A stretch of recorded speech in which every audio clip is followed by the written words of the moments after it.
Before we begin, drop a comment below with your country and what time it is right now where you're watching.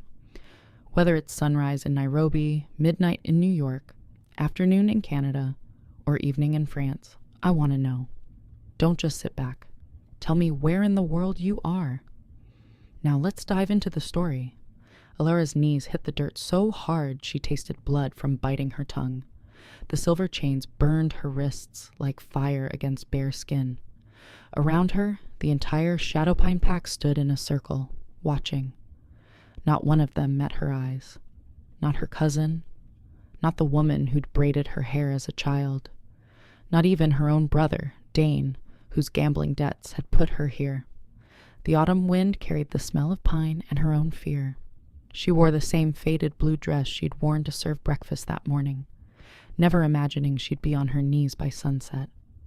The man standing before her wasn't a man at all. Caspian Thorne was the Lycan King of the Northern Territories, and everything about him screamed danger. His eyes were the color of winter storms, cold and merciless. His black coat moved like liquid shadow. When he spoke, his voice was silk wrapped around a blade. "Your brother stole from me," Caspian said, his words cutting through the silence like a knife. 300,000 in gold. He promised me repayment in 3 months. That was 6 months ago. Elara's heart hammered against her ribs. She'd known Dane was in trouble. She'd smelled the desperation on him, seen him coming home with bruised knuckles and empty pockets. But 300,000? That was a fortune. That was a death sentence. Alpha Garrett, the man who'd led their pack since before Elara was born, stepped forward. His face was gray, aged overnight by whatever deal he'd made. "The boy is gone," Garrett said, his voice hollow. "Ran 2 days ago when he heard you were coming, but we offer you his sister. She's strong, she's healthy, she'll work off the debt." Caspian's eyes slid to Elara, and she felt stripped to the bone. He circled her slowly, like a wolf circling wounded prey. She kept her chin up even though her whole body shook. She wouldn't give him the satisfaction of seeing her crumble. She wouldn't cry. Not here. Not in front of the pack that was selling her like livestock to save their own skins. "She's untouched," Garrett added quickly, desperately. "Pure bloodline. Good breeder stock if you want." "Enough." Caspian's voice cracked like a whip. He crouched in front of Elara, so close she could see the silver threading through his black hair, could smell cedar and smoke on his skin. "Do you know what your brother bought with my gold?" Elara shook her head. She didn't trust her voice not to break. "Wolfsbane," Caspian said softly, almost gently. "Enough to poison an entire pack. He sold it to my enemies. 43 of my people died choking on their own blood because your brother wanted to make a quick profit." The words hit Elara like physical blows. 43 people, mothers, fathers, children. She'd known Dane was selfish, reckless. But this was murder. "I didn't know," she whispered, the words scraping out of her throat like broken glass. "I didn't know." Caspian studied her face for a long moment. Then he stood, pulling a black leather glove from his pocket and sliding it onto his right hand with deliberate slowness. "Your pack offers you as payment. Do you accept this arrangement, or shall I kill everyone here and call the debt settled in blood?" The choice wasn't a choice at all. Elara looked at the faces around her, the children clutching their mother's legs, the elderly who'd survived 2 wars, the teenagers who'd never hurt anyone. She thought of Dane, wherever he was, probably laughing while she paid for his sins. Then she lifted her chin and met Caspian's storm-gray eyes. "I accept." The words tasted like ash. Caspian nodded once, sharp and final. He reached down and broke the silver chains with his bare hands, like they were made of paper. The burns on her wrists screamed. He wrapped one strong hand around her upper arm and pulled her to her feet. "You belong to me now," he said, his voice low enough that only she could hear. "Every breath, every heartbeat, mine until the debt is paid in full." 6 months earlier, Elara had been happy. It seemed impossible now, standing in the back of Caspian's black SUV as it carved through mountain roads. But once upon a time, she'd had dreams. She'd been training to be a healer, learning the old ways of herbs, and bone setting from Elder Mira. She'd had a small room above the pack's communal kitchen. Nothing fancy, but it was hers. She'd saved $300 in a coffee tin, planning to buy real medical books come spring. Then, Dane had come home. Her brother had always been wild, always chasing the next thrill, the next big score. Their parents had died in a border skirmish when Elara was 9 and Dane was 14. The pack had raised them, but where Elara had flourished with structure and routine, Dane had chafed against every rule. By 16, he was running with rogues. By 20, he'd been banned from Packland twice. But blood was blood, so when he'd shown up at midnight 3 weeks after being gone for a year, Elara had let him in. He'd looked thin and desperate, his clothes hanging off his frame, his eyes too bright.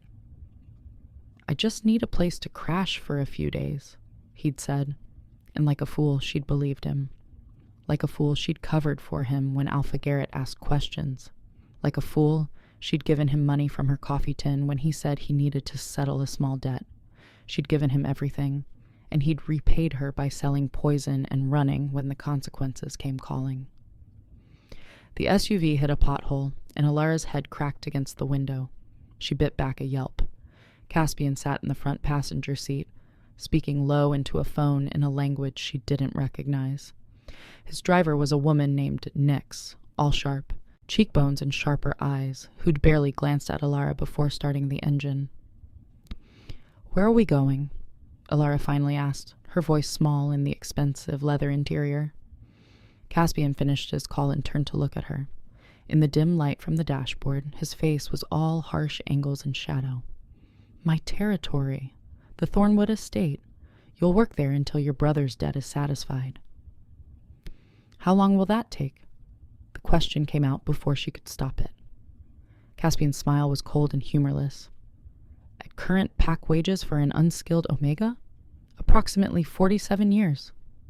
The number hit her like a fist to the gut. 47 years. She was 22 now. She'd be 69 when she was free. An entire lifetime stolen because Dane couldn't control his greed. She'd be old, used up, with no pack, no family, no future. The tears she'd been holding back since the clearing finally spilled over. She turned her face to the window so he wouldn't see. "He's not coming back for you." Caspian's voice cut through her misery like a blade. "Your brother. Whatever fantasy you're building in your head where he grows a conscience and turns himself in. Let it go. Men like him don't change." "You don't know him," Elara shot back, anger flaring hot and bright beneath the grief. "You don't know anything about us." "I know he let you take his punishment without a word," Caspian said, his voice deadly quiet. "I know he's probably 3 states away by now, starting some new scheme, not giving you a second thought. I know that when I find him, and I will find him, I'm going to kill him slowly." The casual certainty in his voice made Elara's blood run cold. She wanted to defend Dane, to say he was better than Caspian thought, but the words stuck in her throat. Because deep down, in the part of herself she didn't want to examine too closely, she knew Caspian was right. The SUV turned onto a private road marked by iron gates that swung open automatically. Elara caught glimpses of the estate through the trees, stone walls that looked older than memory, towers that pierced the night sky, windows glowing with warm light that felt like a mockery. This was a palace. This was power made physical, and somewhere inside, she would serve her sentence for a crime she didn't commit. Nyx parked in a circular drive lined with expensive cars. Caspian got out and opened Elara's door himself, another gesture that might have seemed courteous if his grip on her arm wasn't iron firm. "Welcome to Thornwood," he said. "Your new home. Don't bother trying to run. The forest is full of my wolves, and they don't show mercy to trespassers." He pulled her toward the massive front doors, and Elara's last shred of hope died. She belonged to the Lycan King now, and there was no escape. The inside of Thornwood was nothing like Elara expected. She'd imagined dark dungeons and chains, a prison dressed up with expensive curtains. Instead, she found soaring ceilings painted, with scenes of ancient hunts, marble floors polished to mirror brightness, and more luxury than she'd seen in her entire life. It made everything worse somehow. Being trapped in beauty felt more cruel than being trapped in darkness. Caspian led her through corridors that twisted and turned, past rooms with doors closed tight, up a curved staircase that seemed to climb forever. Finally, he stopped at a heavy wooden door carved with wolves running beneath a full moon. He pushed it open to reveal a bedroom easily 3 times the size of her old room above the kitchen. A 4-poster bed dominated one wall, dressed in deep blue fabric that looked soft as water. A fireplace waited cold and dark. Tall windows showed nothing but night and distant trees. "This is yours," Caspian said, releasing her arm.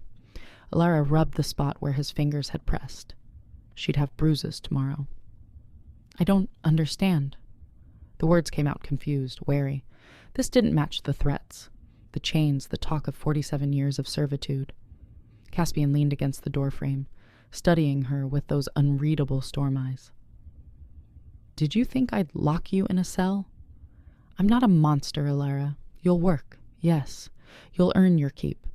But you're not a prisoner. You're collateral. There's a difference." "I don't see one," she said, hating how her voice shook. "You can't leave. That's the only restriction. Otherwise, you're free to move through the estate, eat in the kitchen, use the library. You'll have duties, of course. My housekeeper Vera will explain everything tomorrow. But tonight, you rest." He turned to leave, but Elara's voice stopped him. "Why?" The single word hung in the air between them. Why what? Why not just kill me, or keep me in chains? Why give me this room, this kindness? She spat the last word like an insult. Caspian's expression didn't change, but something flickered in his eyes. Something that might have been respect, or might have been calculation. "Because I learned a long time ago that people work harder when they have something to lose. Give a wolf a cage and they'll throw themselves against the bars until they break. Give them a gilded prison, let them taste comfort, and they'll police themselves. You won't run because running means losing this softness. You won't fight because fighting means I take away these small mercies. You'll be a perfect, obedient little debt payer because the alternative is so much worse." The truth of it hit Elara like ice water. He was right. She was already calculating what she might lose if she disobeyed, already grateful for the bed and the fireplace and the absence of chains. He'd caged her without using a single bar. "I hate you," she whispered. Caspian smiled, and for the first time it reached his eyes. It made him look younger, more dangerous. "Good. Hate keeps you sharp. Now sleep. Tomorrow your new life begins." He closed the door behind him, and Elara heard the soft click of a lock. She ran to test it anyway, knowing it was futile, needing to confirm the truth. Locked. Of course it was locked. She pressed her forehead against the cool wood, and finally let herself break. The sobs came from somewhere deep, somewhere she'd kept locked tight since the moment she'd hit her knees in that clearing. She cried for her lost dreams, for her medical books, and her coffee tin savings. She cried for the pack that had abandoned her without a fight. Most of all, she cried for Dane, not with love, but with a grief that felt like rage. He'd destroyed her life and didn't even have the courage to watch it happen. When the tears finally stopped, Elara washed her face in the attached bathroom that was bigger than her old bedroom.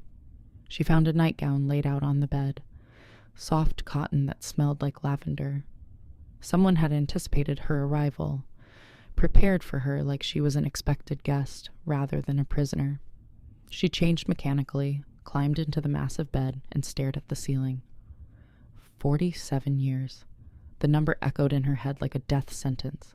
But as she lay there in the darkness, another thought crept in. Dane had stolen 300,000 in gold.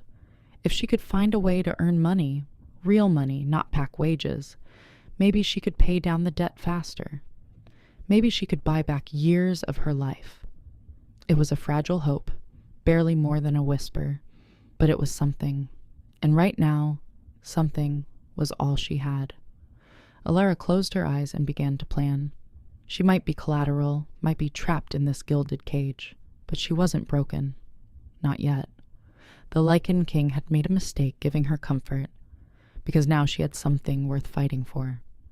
Now she had something to lose, yes, but also something to gain. Her freedom.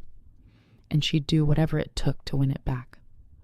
Morning came too soon and too bright. Elara woke to sunlight streaming through windows she'd forgotten to cover and the sound of someone knocking firmly on her door. She sat up fast, disoriented, her heart racing before she remembered where she was. Thornwood, the Lycan King's estate, her prison. "Coming," she called, her voice rough with sleep and dried tears. She found a robe hanging on a hook near the bathroom and wrapped it around herself before opening the door. The woman standing in the hallway looked to be in her 60s, with steel gray hair, pulled back in a severe bun, and eyes that missed nothing. She wore a simple black dress with a white apron, practical and neat. Her posture radiated authority, the kind that came from running a household with an iron fist for decades. This had to be Vera. "Elara Thorne," the woman said, and it took Elara a moment to realize she'd used Caspian's last name. The casual claim of ownership made her skin crawl. "I'm Vera Blackwood, head of household staff. The king has instructed me to orient you to your duties. You have 20 minutes to wash and dress. There's clothing in the wardrobe. Meet me in the kitchen when you're ready." She turned to leave, but Elara's voice stopped her. "I'm not a thorn. My name is Elara Shadowpine." Vera looked back over her shoulder, one eyebrow raised. "Not anymore. You belong to this house now. You carry its name whether you like it or not. 20 minutes, girl. Don't make me come back for you." She disappeared down the hallway, leaving Elara standing in the doorway, feeling like she'd just lost another piece of herself. Even her name wasn't her own anymore. The wardrobe held simple clothes, sturdy pants, plain shirts, practical boots. All of it fit perfectly, which meant someone had guessed her size, or someone from her pack had provided measurements. The thought of Alpha Garrett carefully noting her dimensions, like she was livestock being sold, made Elara's stomach turn. She dressed quickly, braided her long dark hair to keep it out of her face, and tried not to think about the fact that yesterday she'd been free and today she was property. The kitchen, when she finally found it after 2 wrong turns, was enormous. Industrial stoves lined one wall. A massive wooden table dominated the center, scarred with years of knife marks and heat stains. Copper pots hung from hooks in the ceiling, gleaming in the morning light. 3 other people worked at various stations, a young man chopping vegetables, an older woman rolling dough, and a teenage girl washing dishes. They all looked up when Elara entered, curiosity bright in their eyes. "There you are," Vera said from where she stood near a huge coffee pot.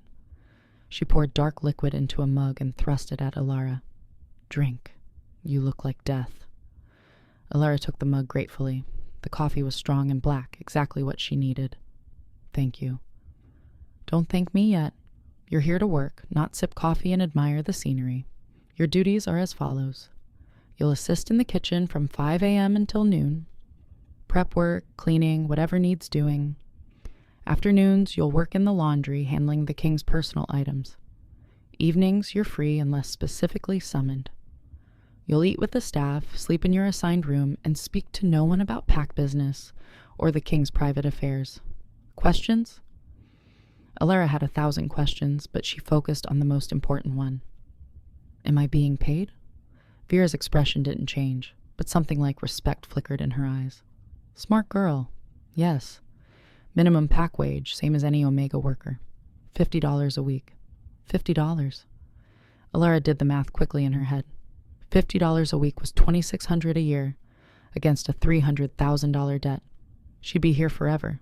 The defeat must have shown on her face because Vera's expression softened slightly. "There are ways to earn more," the older woman said quietly, glancing at the other staff, who were politely pretending not to listen. "The king sometimes offers bonuses for exceptional work. And there's always the possibility of, she hesitated, choosing her words carefully, of finding favor. The way she said it made Elara's blood run cold. I won't be anyone's mistress. I didn't say you would, Vera replied sharply. But you're not the first collateral the king has taken, and you won't be the last. The smart ones find ways to make themselves valuable beyond simple labor. That's all I'm saying. Now, finish your coffee. Marcus will show you how we prepare breakfast. The young man who'd been chopping vegetables grinned and waved her over. He had warm brown eyes and an easy smile that seemed out of place in this cold stone palace. I'm Marcus, he said. Don't let Vera scare you. She's harsh but fair, and the work isn't so bad once you get used to it. Elara moved to the cutting board he indicated and picked up a knife. Her hands knew the motions. She'd helped in the pack kitchen plenty of times. Chop the onions, dice the peppers, keep the pieces uniform. Simple work that let her mind wander. How long have you been here? She asked Marcus quietly. 3 years. I came as collateral for my father's debt. 2 more years and I'm free. His voice held hope, real hope, and Elara latched onto it like a lifeline. And then what? You can go back to your pack? Marcus's smile dimmed. No. Once you're marked as collateral, no pack will take you back. Too much shame attached. But I'll be free. I can go anywhere, do anything, start over somewhere new. The words settled over Elara like a heavy blanket. Even if she survived 47 years, even if she somehow earned her freedom early, she'd never go home. The Shadowpine pack had sold her, and that mark would follow her forever. She was alone in a way she'd never been before. Truly, utterly alone. Keep chopping, Vera called from across the kitchen. Breakfast won't make itself. Elara bent her head and focused on the onions, letting the sting in her eyes excuse the tears that wanted to fall. She'd been at Thornwood less than 12 hours, and already she understood the cruelty of Caspian's mercy. He'd given her comfort so she'd know exactly what she stood to lose. He'd given her hope so the weight of reality would crush her more completely. The Lycan King was worse than a monster. He was a strategist, and she was just another piece on his board. 3 weeks passed in a blur of routine. Wake at 4:30, kitchen work until noon, lunch with the staff, laundry duty until 6. Evenings spent in her room, reading books from the library, or staring out the window at the forest she couldn't enter. Elara saw Caspian exactly twice in those first weeks, once passing in a hallway where he barely glanced at her, and once through a window as he trained in the courtyard below, moving through combat forms with deadly grace. She told herself she wasn't watching him. She told herself the way her pulse jumped when he moved was fear, not fascination. She was a liar. The worst part was how comfortable she was becoming. The bed was soft. The food was better than anything she'd eaten at Shadowpine. The other staff treated her with cautious kindness, and Marcus had become something like a friend. It was exactly what Caspian had predicted. The gilded cage was working. On the 23rd day, everything changed. Elara was in the laundry room, carefully hand-washing one of Caspian's black silk shirts when Vera appeared in the doorway. The older woman's face was grave. The king wants to see you. In his study, now. Elara's hands stilled in the warm water. Why? He doesn't explain himself to me, and he certainly won't explain himself to you. Dry your hands and follow me, and for the goddess's sake, don't speak unless he asks you a direct question. The walk to Caspian's study felt like a march to the gallows. Vera led her through parts of the estate she'd never seen, past rooms with closed doors, and up another winding staircase to the 3rd floor. The study was at the end of a long hallway, its door carved with the same running wolves as her bedroom. Vera knocked twice, sharp and efficient. Enter, came Caspian's voice from within. Vera pushed open the door but didn't follow Elara inside. She just gave her a long, meaningful look, half warning, half sympathy, and pulled the door closed behind her. Elara stood alone in the Lycan King's private domain. The study was everything she'd expected and nothing she'd prepared for. Books lined 3 walls from floor to ceiling, leather-bound and old, the kind of collection that represented centuries of knowledge. A fireplace crackled against the 4th wall, filling the room with warmth and the smell of burning cedar. Caspian sat behind a massive desk made of dark wood, papers spread before him, reading glasses perched on his nose. He looked almost human like this, almost approachable. Then he removed the glasses and lifted his storm-gray eyes to her face, and the illusion shattered. "Sit," he commanded, gesturing to a leather chair across from his desk. Elara sat, keeping her spine straight, her hands folded in her lap. She wouldn't show fear. She wouldn't give him the satisfaction. "You've been here almost a month," Caspian said, setting aside the papers and leaning back in his chair. "Vera tells me you're a good worker, quick to learn, no complaints, no trouble." "I do what's required," Elara said carefully. "Yes, you do exactly what's required and nothing more. That's disappointing." His lips curved into something that wasn't quite a smile. "I was hoping for more initiative." "What kind of initiative?" The words came out sharper than she'd intended. "You want me to volunteer for extra chores? Beg for the privilege of scrubbing your floors?" Caspian's real smile was sharp and approving. "There she is. I was beginning to think you'd let Vera domesticate you completely." He stood and moved to the fireplace, his tall frame casting long shadows across the room.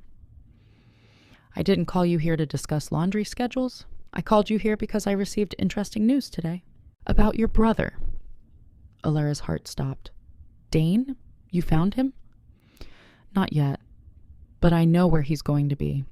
3 days from now, there's an underground fighting ring in a city called Millhaven, about 2 hours south of here. Dane has a habit of betting on the fights. He owes money to the ring's owner. He'll be there." Caspian turned to face her, backlit by the fire, looking like something carved from myth and shadow. "I'm going to that fight, and you're coming with me." "Why?" Elara's mind raced, trying to understand the trap she knew was being set. "Because I want to see what you do when you're face to face with the brother who sold you," Caspian said simply. "I want to know if you're still loyal to him, if you'd warn him, help him escape, or if you've finally accepted that he's not worth your mercy." The test. This whole thing was a test. Elara stood on shaking legs, her hands curled into fists at her sides. "And if I refuse to go?" "Then I'll assume you're still protecting him, and I'll make your life here considerably less comfortable." His voice was casual, conversational, but the threat underneath was steel. "I need to know where your loyalties lie, Elara. With the brother who abandoned you, or with the king who, despite everything, has treated you fairly." "Fairly?" The word exploded out of her. "You call this fair? You've taken my name, my freedom, my future." "Your brother took those things," Caspian interrupted, his voice cutting like a blade.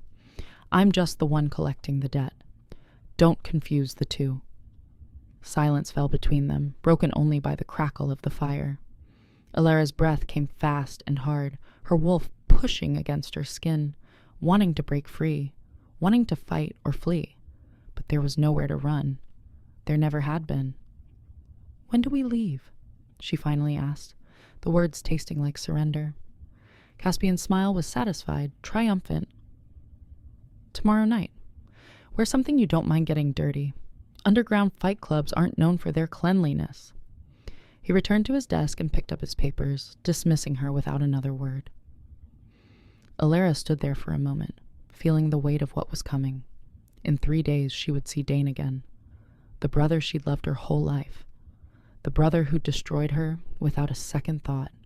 And when that moment came, she would have to choose her past or her future, her blood or her survival, the Lycan King or the brother who'd betrayed her. Elara left the study with her head held high and her heart breaking all over again.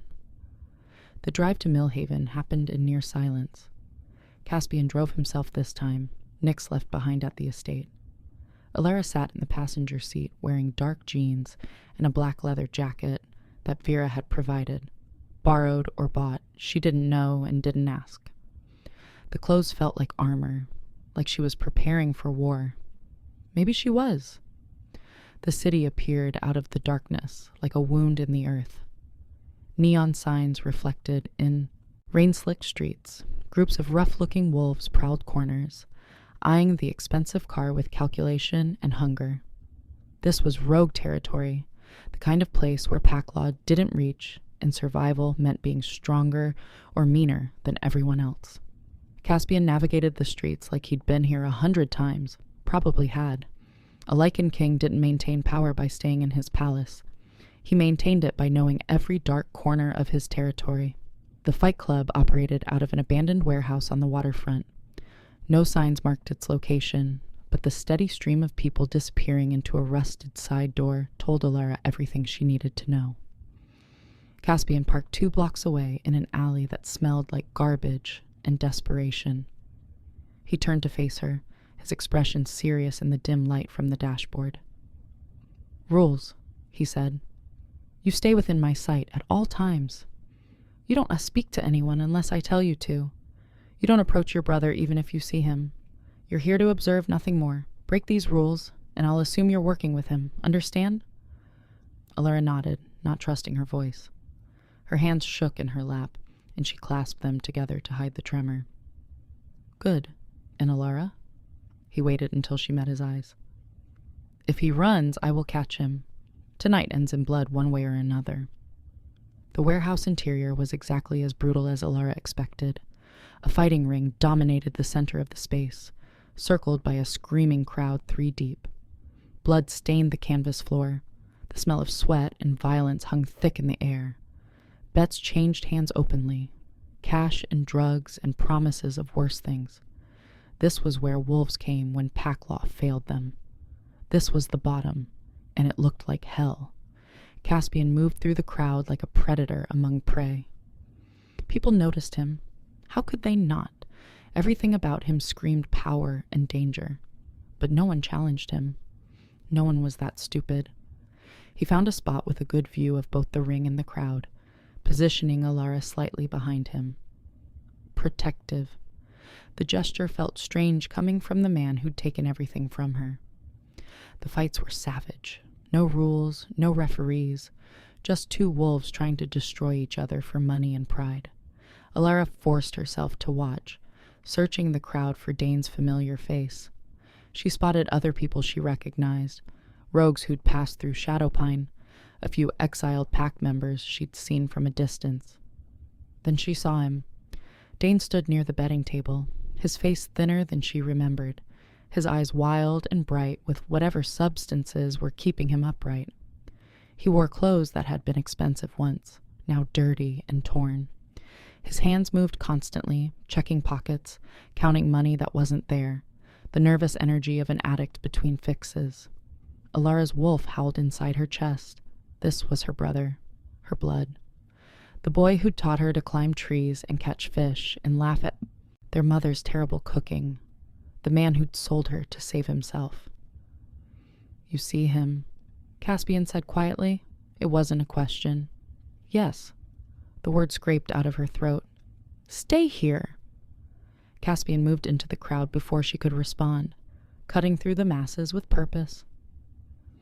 Elara watched him approach Dane, watched her brother's face go from confusion to recognition, to pure animal terror in the space of a heartbeat. Dane ran. Of course he ran. He'd always run from consequences, from responsibility, from anything that required him to be brave.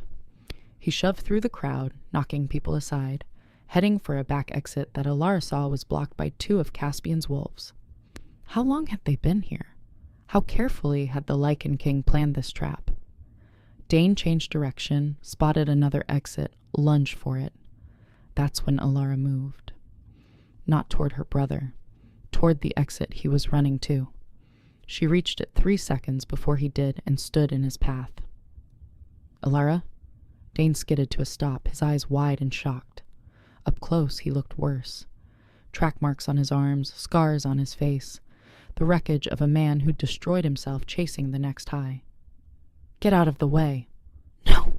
The word came out steady, strong. She barely recognized her own voice. "You need to run, Elle. That's the Lycan King. He'll kill me. He'll kill both of us, please." Dane reached for her arm and she stepped back. The hurt on his face might have moved her a month ago. Now it just looked like a manipulation. "You sold me," Elara said. "You took his gold, poisoned his pack, and when he came for payment, you ran. You let them chain me. You let them give me to him like I was nothing." "I was going to come back for you," Dane said desperately. The crowd had gone quiet around them, sensing drama better than any fight. "I just needed time to get the money together. I was going to save you." "Liar." The word cracked like a whip. "You're high right now. You can barely stand. You weren't coming back. You were never coming back." Caspian appeared behind Dane, moving so silently that Elara's brother didn't notice until the Lycan King's hand closed around his neck. Dane made a choked sound, his feet leaving the ground as Caspian lifted him effortlessly. "The debt is called," Caspian said, his voice carrying through the warehouse despite its softness. "Blood for blood. Justice for the 43 you murdered with your poison." "Wait." Elara's voice surprised even herself. Caspian's eyes cut to her, questioning. Everyone was watching now, the fight forgotten, all attention on the drama unfolding by the exit. Elara looked at her brother's face, purple and terrified, and felt nothing. No love, no anger, just empty, exhausted sadness. She looked at Caspian and made her choice. "Make it quick." Caspian's fingers loosened slightly, enough to let Dane gasp for air. The Lycan King's eyes never left Elara's face. Around them, the warehouse held its collective breath. This was the moment. That would define everything. Who she was, who she would become. "You're sure?" Caspian asked her, his voice pitched for her ears, alone despite the audience. "He's your brother. Your blood." "He stopped being my brother the day he sold me," Elara said. Each word felt like breaking chains she hadn't known she wore. 43 people died because of him. Children, parents, people who never hurt him, never even knew his name. They deserve justice more than he deserves mercy. Dane made a horrible sound, half sob, half rage. "You ungrateful bitch. I raised you. After Mom and Dad died, I took care of you." "You destroyed me," Elara corrected quietly. "There's a difference." Caspian studied her for a long moment, those storm-gray eyes searching for something. Truth, maybe. Conviction. Then he nodded once, sharp and final. He dragged Dane toward the center of the warehouse into the fighting ring and threw him down on the blood-stained canvas. The crowd roared approval, smelling blood, hungry for violence. "The law is simple," Caspian announced, his voice carrying to every corner of the space. "Blood debt requires blood payment. This man stole from me, killed my pack, fled justice. Tonight, justice finds him."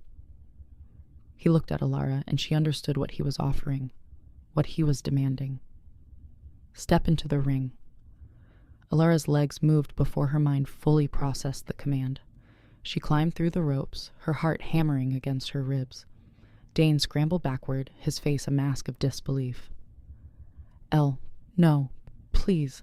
I'm your brother. You can't." "You made me collateral," she said, her voice steady despite the trembling in her hands. "You sold me for 47 years. You killed children. Tell me why I should spare you." "Because I'm family," Dane screamed it, desperate and raw. "Family doesn't do what you did." Elara felt her wolf rising, felt the shift beginning. She'd never fought like this before, never let her animal loose with the intention to harm.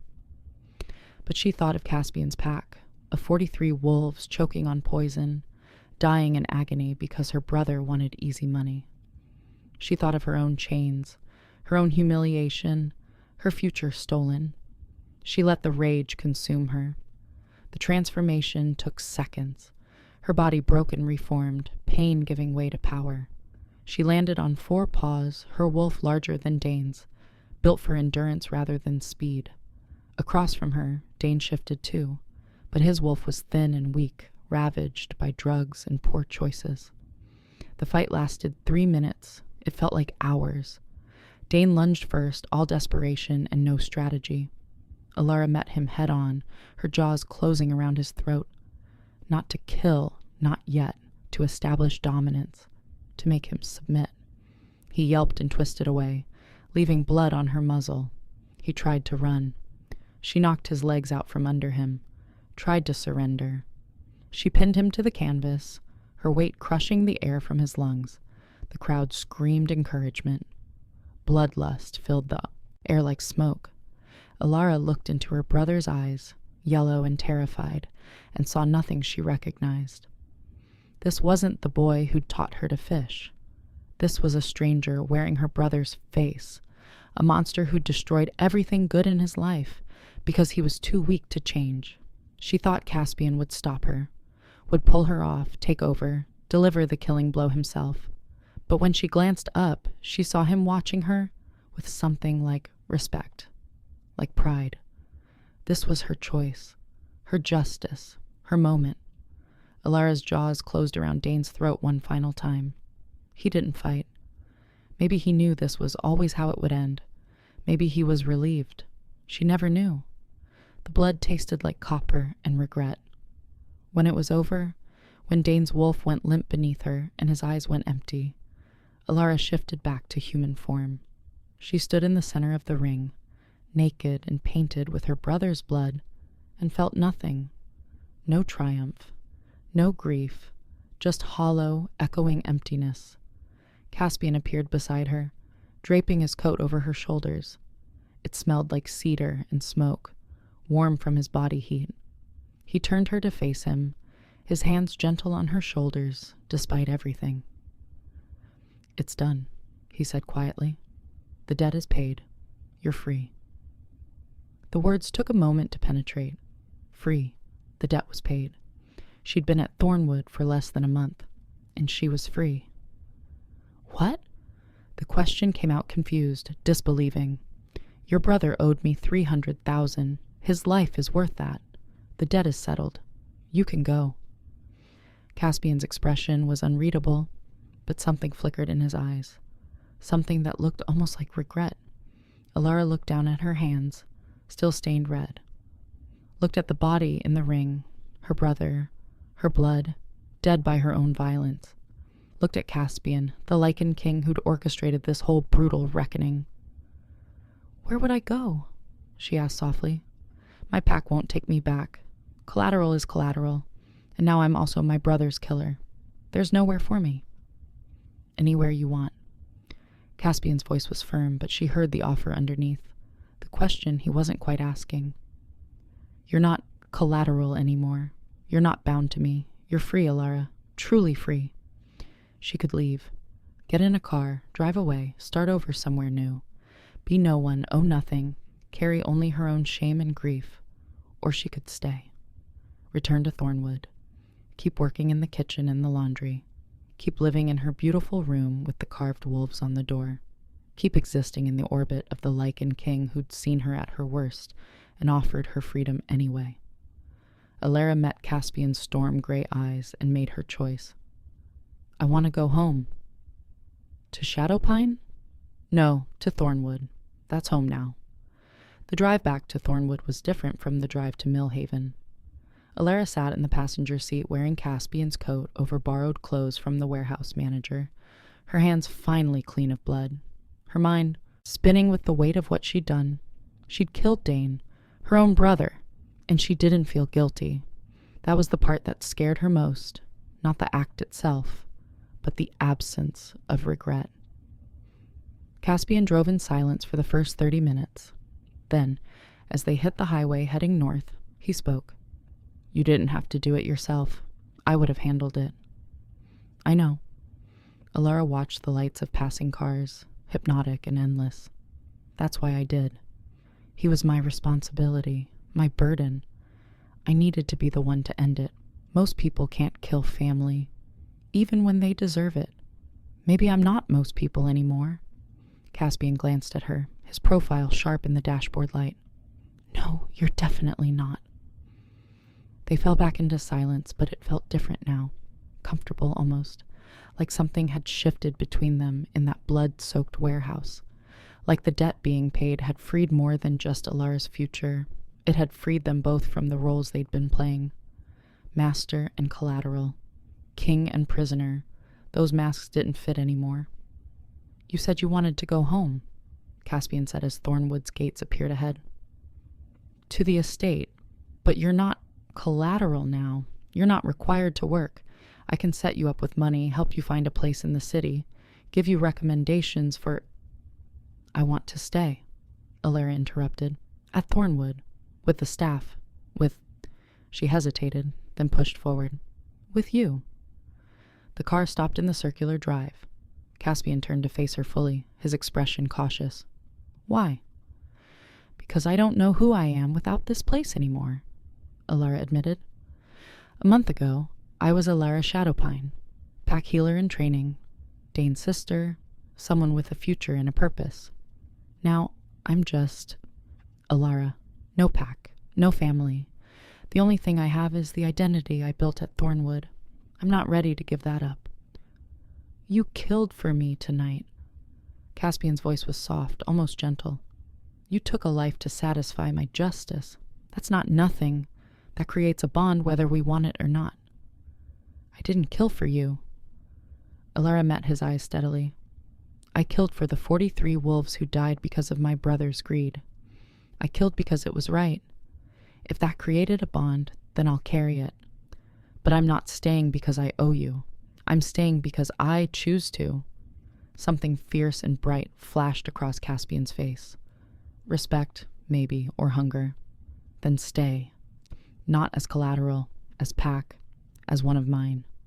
The offer hung between them, heavy with implications. Pack meant belonging. Pack meant protection and purpose. Pack meant she would be his in a way that went deeper than debt, deeper than simple employment. What would that mean? Elara asked carefully. For you? For me? It means you'd be under my protection. Any wolf who touched you would answer to me.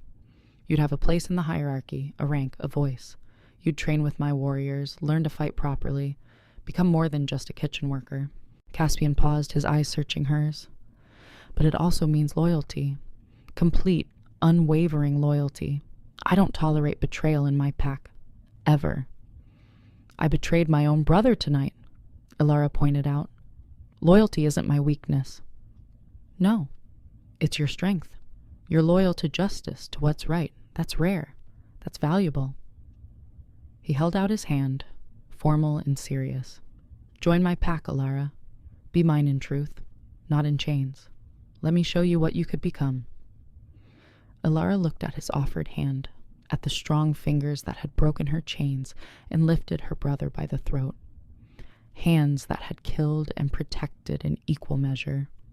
Hands that promised power and danger and something she couldn't quite name but desperately wanted. She thought about walking away, about starting over alone with nothing but the clothes on her back and the ghost of her brother haunting her. She thought about the alternative, staying at Thornwood, training with warriors, becoming something fierce and strong and new.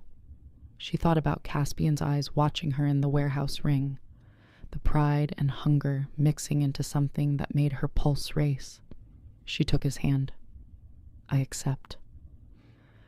The moment their palms touched, something electric passed between them. Pack bond, recognition, or maybe just two broken people finding each other in the darkness. Caspian's fingers tightened around hers, warm and solid and real. Welcome home, Elara. They sat in the car for a long moment, hands clasped, the weight of the new bond settling into place. Then, Caspian released her and climbed out, moving around to open her door like she was something precious, like she mattered. Come, he said. Vera will want to know you're back safely, and there's someone I want you to meet. Who? My second in command, Riker. He oversees pack training. If you're going to be one of my wolves, you'll train with him. Caspian's smile was sharp and challenging. Be warned, he's not gentle with new recruits. You'll earn every bruise and every skill. But when he's done with you, you'll be lethal. Good. Elara followed him toward the estate, toward her new future. I'm tired of being weak. I'm tired of letting other people control my story. Teach me to fight. Teach me to be strong. I'll prove I belong here." Caspian looked back at her, something like approval in his eyes. "You already have." Training started the next morning at dawn. Elara met Riker in the courtyard she'd only seen through windows and immediately understood why Caspian had warned her. Riker was massive, 6.5 feet of solid muscle, with scars crossing his face and arms like a roadmap of violence. His eyes were cold amber, assessing her with the detachment of a predator sizing up prey.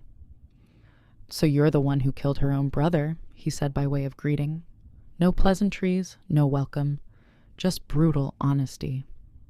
"I am." Elara kept her chin up, refusing to show the shame that still occasionally surfaced when she thought about Dane. "Good. Means you're not soft. Soft wolves don't last in this pack." Riker tossed her a training staff, a solid piece of wood as thick as her wrist. "Let's see what you've got. Attack me." Elara had approximately 3 seconds of combat experience. The fight with Dane, which hardly counted since he'd been weak and strung out. Attacking Riker felt like attacking a mountain. She did it anyway. She swung the staff toward his ribs, putting her full strength behind the blow. Riker blocked it with his forearm, not even flinching. Then he swept her legs out from under her so fast she was on her back before her brain registered movement. The impact knocked the air from her lungs. "Predictable," Riker said, standing over her. "Telegraphed. Weak again." Elara got up, attacked. Ended up on her back. Got up, attacked. Ended up on her back. Over and over and over until her body was one giant bruise and her muscles screamed for mercy. Riker never praised, never encouraged, just pointed out every mistake, every weakness, every failure. By the end of the first week, Elara hated him. By the end of the second week, she understood him. Riker wasn't cruel. He was preparing her for a world that would be crueler. Every bruise he gave her now was a lesson that might save her life later. Every harsh word was a truth that would make her stronger. She stopped resenting the training and started craving it, because every day she got a little bit better, a little bit faster, a little bit more dangerous. Caspian watched sometimes, standing in the shadows of the courtyard colonnade. Elara could feel his eyes on her, tracking her progress, measuring her worth. It should have made her nervous. Instead, it pushed her harder. She wanted him to see her improve, wanted him to look at her and see not collateral, not charity, but potential.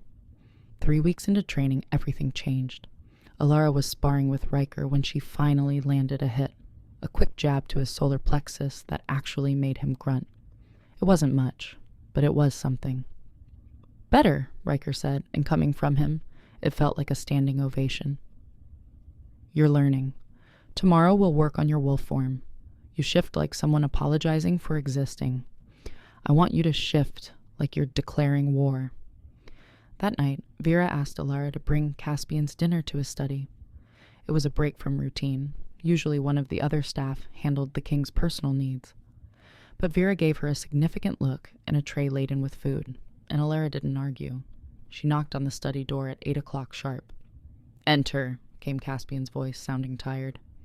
He sat behind his desk, shirt sleeves rolled up, papers scattered like a battlefield before him. He looked up when she entered, surprise flickering across his face. "Elara, I wasn't expecting you." "Vera sent me." Elara set the tray on his desk, carefully moving papers aside. "She said you've been working since dawn without eating. She's concerned." Caspian's smile was soft, almost vulnerable. "Vera treats me like I'm still a pup sometimes." He gestured to the chair across from him. "Sit. Keep me company while I eat. I could use the distraction." Elara sat, acutely aware of how intimate this felt. The study was warm, lit by fire and lamplight. Outside, rain pattered against the windows. They were alone in a way they'd never been before. Not as king and collateral, but as two people sharing a quiet moment. "How's training?" Caspian asked, taking a bite of roasted meat. brutal. Elara smiled despite herself. Riker is trying to kill me. Riker is trying to make you unkillable. There's a difference. Caspian studied her face, his expression thoughtful. You've changed in the past month, grown stronger, more confident. I see it in the way you move, the way you hold yourself. The girl I brought here from Shadowpine would never have met my eyes. Now you look at me like an equal. Am I not? The question came out before Elara could stop it. An equal? Caspian set down his fork, giving her his full attention. In every way that matters, yes. You've earned your place here through blood and will. But there are other kinds of equality, other kinds of recognition. The air between them shifted, charged with something Elara didn't have a name for, but felt in every cell of her body. What do you mean? I think you know. Caspian stood and moved around the desk, closing the distance between them. He stopped just in front of her chair, close enough that she had to tilt her head back to maintain eye contact. I think you felt it too. This pull. This recognition. Elara's heart hammered against her ribs. You're my alpha. I'm your pack member. That's all. Is it? Caspian's hand came up to cup her face, his thumb brushing across her cheekbone. The touch was gentle, almost reverent. Because when I watch you train, I don't see a pack member. When you sat beside me in that car and chose to come home, I didn't feel like an alpha accepting a wolf into his territory. Then what did you feel? Elara's voice came out whisper soft. Like I was bringing home something precious, something mine in a way that has nothing to do with debt or pack bonds. His other hand mirrored the first, cradling her face between his palms. You terrify me, Elara, because you make me want things I thought I'd stopped wanting years ago. Things like partnership, like trust, like what? Like this. Caspian bent and kissed her. It wasn't gentle. It was hunger and need and everything they'd been dancing around for weeks.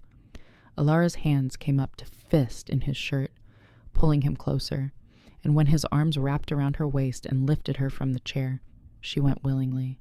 The kiss deepened, turned desperate. They broke apart, gasping, foreheads pressed together, breath mingling. Tell me to stop, Caspian said roughly. Tell me this is too fast, too complicated. Tell me you don't want this. I can't. Elara's fingers traced the line of his jaw, learning the shape of him. Because I do want this. I want you, and that terrifies me too. Good.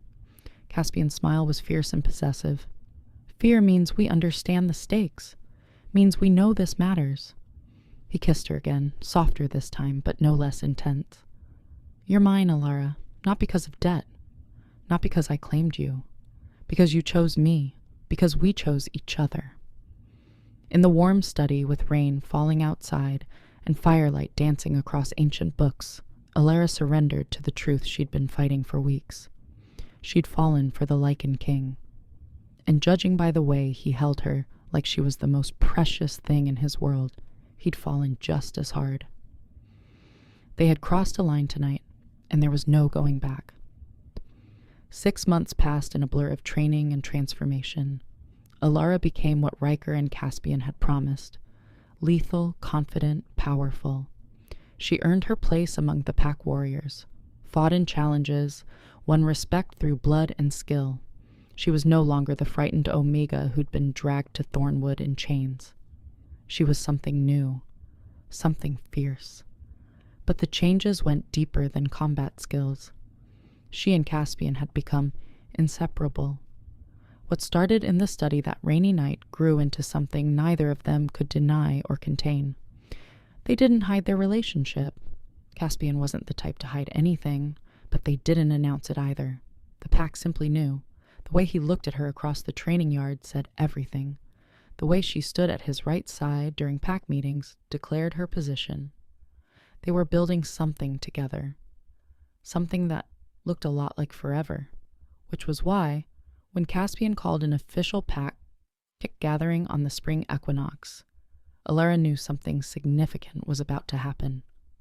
The entire pack assembled in Thornwood's great hall, warriors, staff, elders, children, hundreds of wolves, all dressed in their finest, all watching as Caspian took his place on the raised platform that served as a throne. Elara stood to the side with Riker and the other senior pack members, her heart racing for reasons she couldn't name. "Thank you all for coming," Caspian began, his voice carrying through the hall with natural authority. 6 months ago, I collected a debt from the Shadowpine Pack. They gave me a woman in chains, collateral for her brother's crimes. I brought her here expecting to house a prisoner. What I got instead was a warrior. His eyes found Elara's across the crowd, and the intensity in them made her breath catch. Elara proved herself in ways I never anticipated. She killed for justice. She chose loyalty over blood. She transformed from victim to victor through sheer will and determination. She earned her place in this pack not through birthright or debt, but through merit. Caspian descended from the platform and moved through the crowd. They parted for him automatically, a sea of wolves making way for their king. He stopped directly in front of Elara, his expression serious, but his eyes warm. "You came here with nothing," he said softly, though his voice still carried. "You lost your family, your pack, your future. But you built something new, became something stronger, and in the process you claimed something I didn't think I had left to give." He dropped to one knee. The crowd gasped. Elara's hands flew to her mouth, shock and disbelief and wild hope warring in her chest. From his pocket, Caspian pulled a ring, a simple silver band etched with running wolves, elegant and perfect. "I'm not asking you to be my collateral. I'm not asking you to be my pack member. I'm asking you to be my equal, my partner, my queen." His voice roughened with emotion. "Marry me, Elara. Help me lead this pack. Let me spend the rest of my life proving you made the right choice when you decided to stay." The hall was utterly silent. Every eye was on Elara, waiting for her answer. She thought about the girl she'd been, powerless, betrayed, chained. She thought about the journey that had brought her here, the blood, the pain, the slow rebuilding of her shattered life. She thought about Caspian, who'd seen her at her worst and loved her anyway, who'd given her freedom and then asked her to choose him, who'd made her stronger by believing she could be strong. She thought about all the reasons to say no, the speed of their relationship, the complicated beginning, the judgment they'd face from other packs, the fact that 6 months ago she'd hated him. Then she thought about what she'd told him in the study that rainy night. "You're mine, not because you claimed me, but because we chose each other." That was still true, would always be true. "Yes," Elara said, her voice clear and steady and sure. "Yes, I'll marry you." The crowd erupted in cheers. Caspian slid the ring onto her finger and stood, pulling her into his arms and kissing her like they were the only two people in the world. When they finally broke apart, he pressed his forehead to hers, his smile bright and genuine. "Thank you," he whispered, "for choosing me, for choosing this life, for being brave enough to build something new." "Thank you for seeing me," Elara whispered back, "not as collateral or charity, but as someone worth fighting for, worth loving. Always." Caspian took her hand and turned to face the pack. "I present to you Elara Thorne, your future queen. Respect her as you respect me. Protect her as you would protect me. She is pack. She is family. She is mine, and I am hers." The pack howled approval, the ancient sound echoing through the hall and out into the night. Wolves shifted and added their voices to the chorus, a wild, beautiful symphony of acceptance and celebration. Later, after the feast and the dancing and the endless congratulations, Elara stood on her bedroom balcony, their bedroom now, she supposed, looking out at the forest that had once represented her prison. Caspian joined her, wrapping his arms around her waist from behind and resting his chin on her shoulder. "Any regrets?" he asked quietly. "Not one." Elara leaned back against his chest, feeling safe and cherished and home. "I thought my life ended when Dane sold me. Turns out it was just beginning." He did us both a favor in a twisted way. Caspian's arms tightened around her. If he hadn't stolen that gold, hadn't brought you to me, I'd still be alone in this palace, powerful but empty. You filled something in me I didn't know was missing. We filled each other, Elara corrected. I needed to become strong. You needed to remember how to trust. We saved each other. They stood in comfortable silence, watching the moon rise over Thornwood. Somewhere in the forest, wolves howled. Pack song, celebration, the music of home. Elara thought about the girl she'd been, kneeling in the dirt with silver chains burning her wrists. She thought about how that girl would never have believed this ending was possible. How she would never have imagined that her greatest tragedy would become her greatest triumph. I want to find other women like I was, Elara said suddenly. Collateral. Women sold by their packs or trapped by debts they didn't create. I want to bring them here. Train them like Riker trained me. Give them the chance to rebuild like you gave me. Caspian turned her in his arms so he could see her face. His expression was proud and tender. Then that's what we'll do. We'll make Thornwood a sanctuary, a place where the broken can become whole, where victims can become warriors, where collateral can become queens, Elara added with a smile. Exactly. Caspian kissed her forehead, then her nose, then her lips. My fierce, perfect queen. I love you. I love you too. The words came easily now, though they'd been hard-won. Forever. They returned to their room hand in hand, ready to build their future together. Ready to create a pack based not on bloodlines and tradition, but on merit and choice and second chances. Ready to prove that sometimes the worst things that happen to us become the doorway to our best lives.